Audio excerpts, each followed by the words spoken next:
everlasting. I don't follow that now. The eternal is beyond time. The concept of time shuts out eternity.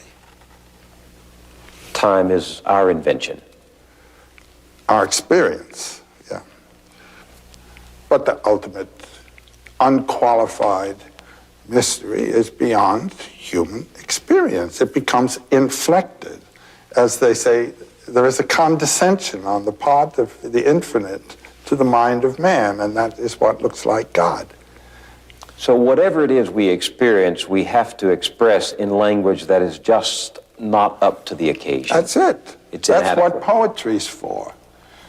Poetry is a language that has to be penetrated. It doesn't shut you off. It opens. It's the rhythm, the precise choice of words that will have implications and suggestions that go past the word is what has to happen. And then you get what Joyce calls the radiance, the epiphany. The epiphany is the showing through of the essence, what Aquinas called the quidditas, the whatness. The whatness is the Brahman. Why do you think it is there is in so many people this deep yearning to live forever, to secure my place in heaven? When you realize what heaven is, I mean, in the works of such a person as Thomas Aquinas, it is the beholding of the beatific image of God, which is a timeless moment. You know, time explodes. So, again, eternity is not something everlasting. And you can have it right here now in your relationships. I've lost a lot of friends, my parents and all.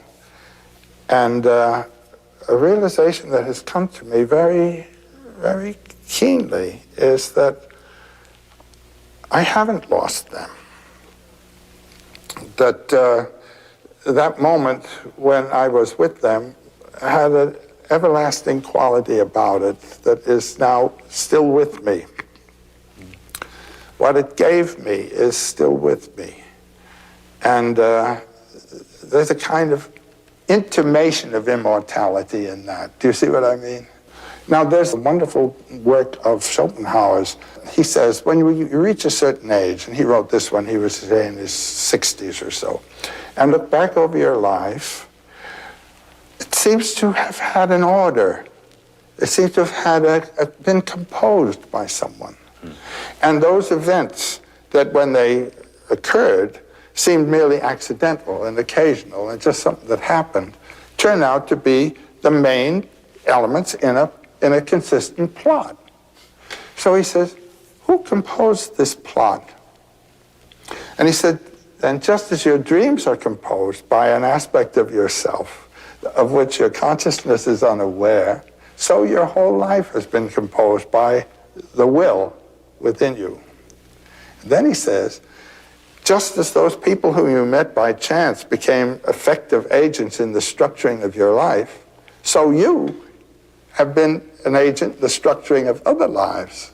And the whole thing gears together like one big symphony, he says, everything influencing and structuring everything else.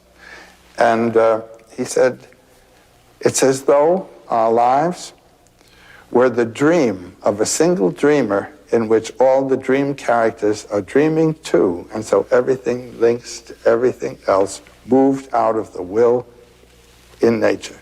It's a beautiful idea. It's an idea that occurs in India in the image of what's called the net of Indra, or the net of gems.